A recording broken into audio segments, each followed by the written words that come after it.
initially thought that this build was going to underperform, and I'm not gonna lie, this sword, I wish that it was a little bit better. In my opinion, the Leda's light greatsword is a little bit like a mid weapon, I'd say. But it's still going to be sufficient enough for what is it that we want to. It's still going to be sufficient enough for clearing mobs of enemies while doing exploration. The Ash of War, it's not that amazing, and the tracking, it's not that good either. What we're going to be using this thing for is going to be mostly for attacking from a distance. Now, one more downside about this weapon is that it's a holy base weapon that doesn't have that much holy damage, and the FP consumption of the weapon, it's just, it doesn't correlate that well with some other options for holy base weapons that you have out there.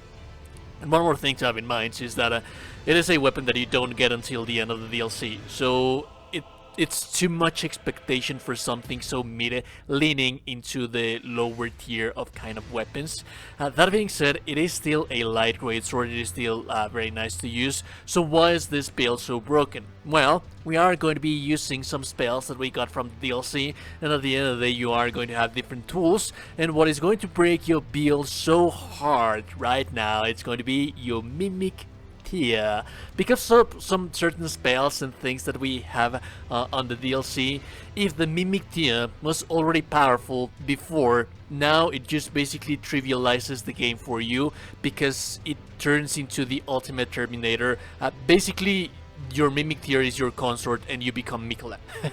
Like that clutch that Radan pulls at the end because of just Miquella helping, this is you with your Mimic tier.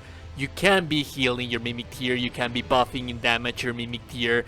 Your Mimic tier is going to deal so much damage because the Crusader Knight right here, the Miquella's Crusader, it's so overpowered, but it's just so consuming on FP. Everything that you use right here, it's just high FP consuming.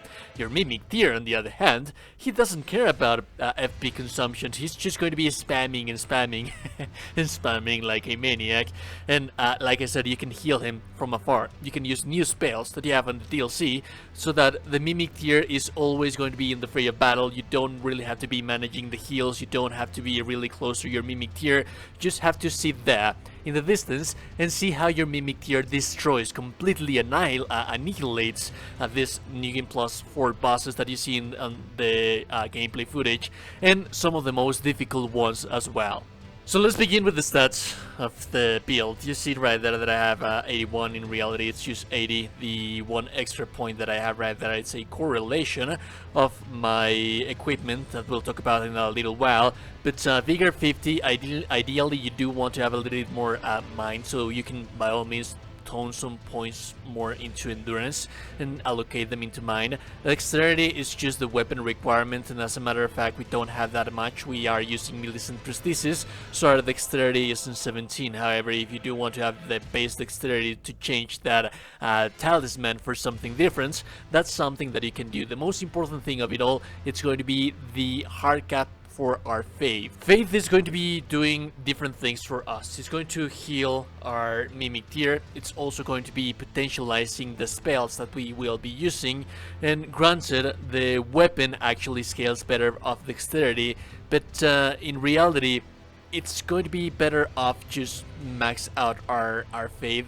And as a matter of fact, it's not going to scale that much with our Faith. Let's actually talk about the weapon right now. It's Leda's sword.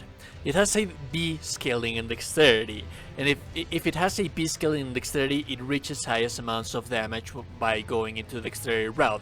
Why are we not doing such a thing? Purely because if you want to go for the dexterity route, then by all means just use Milady, which is going to outclass this weapon 100 times now. So what we're going to want to be doing right here is increase our Faith as much as humanly possible to increase the damage of our spells. That is going to correlate into increasing the damage that the spells of our Mimic tier is going to do. And at the end of the day, the most damage that we can get out of this build is just going to be out of holy damage, which is kind of a bummer, you know, because the holy damage is not going to be as good as other types of damage there is indeed that. I'm just using a regular kite shield. As for the talisman, we're using the Tri-Leaf Seal. This boosts Miquella's Incantations incantations, and we are using quite a lot of Miquella's incantations right here. We'll talk about them in a little while. I'm using the Leda's armor, and I'm pairing that up with different things that I have right here. I'm using the Circlet of Light and the Scaled Gauntlets. The reason for that being is that this allows me to have 53 poise. By all means, you can be using like any other type of thing that you would want to use. I wouldn't advise for you to use the Oath Seeker armor because that's what Leda is using, and I wouldn't advise such a thing because it doesn't have that much poise.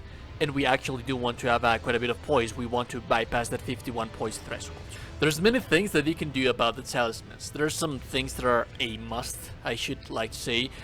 Shadow Alexander here is not a must because the Ash of War of the weapon is really not going to deal that much damage. It can be spam, it's too heavy on FP consumption, but it is going to increase the damage by 15%, which is going to translate into not much damage because it doesn't deal that much damage in the first place. So Shadow of Alexander is like a meh kind of thing. The Sacred Scorpion Charm is going to increase all of our spell damage, so this, I'd say that's a must.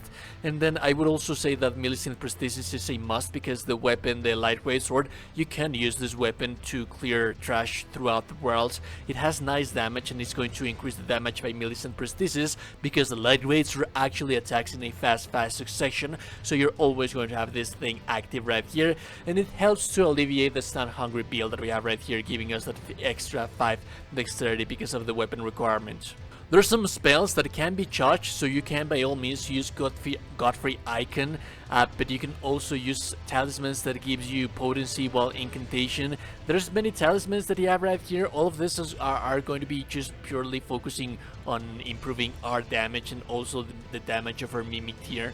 The spells is where it gets interesting. We want Golden Bow, but don't use Golden Bow until you summon your Mimic tier because this is going to increase the attack and defense for you and your Mimic tier.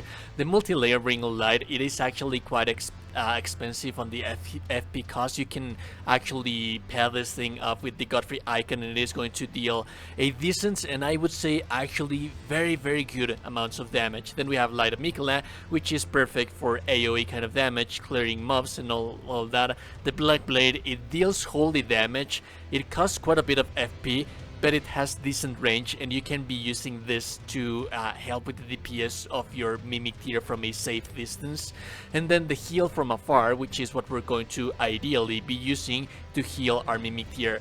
Now this thing, it's a little weird, it's a little whiffy. Sometimes the enemy is going to be moving too much and if you're aiming towards the enemy, it's going to crash onto the enemy, and if your Mimic tier is close to it, it's going to heal it.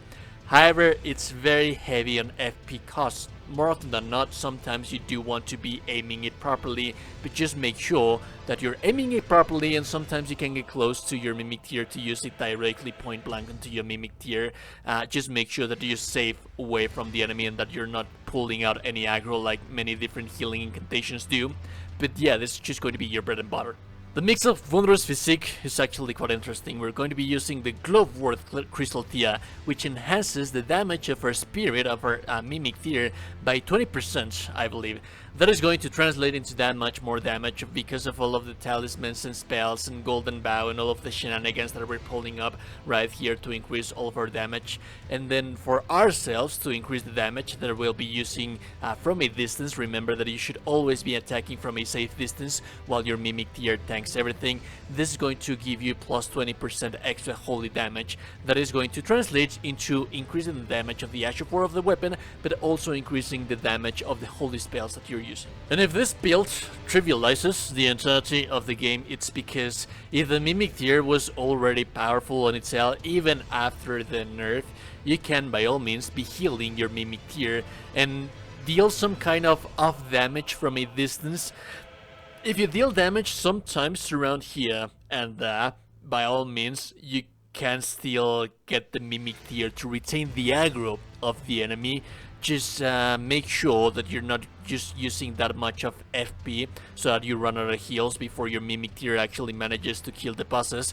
But more often than not, your damage is going to be so tremendously high that things are going to die really fast. Remember that your Mimic tier is also going to be spamming the spells that you have available, and the spells that you have available are actually quite damaging. One more thing that I like about the Leda sword is that it's amazing for fighting dragons because it has amazing tracking on the head, but more often than not you can be using like the Black Blade or the Miquella's Ring of Lights, or there's just so many tools that you have available right here, and it breaks the game because it makes it so that you never take damage and you're always going to be depending on your Mimic tier to kill things. This is also a very round build, I should like to say, because it turns Elden Ring into this kind of MMO-ish kind of field.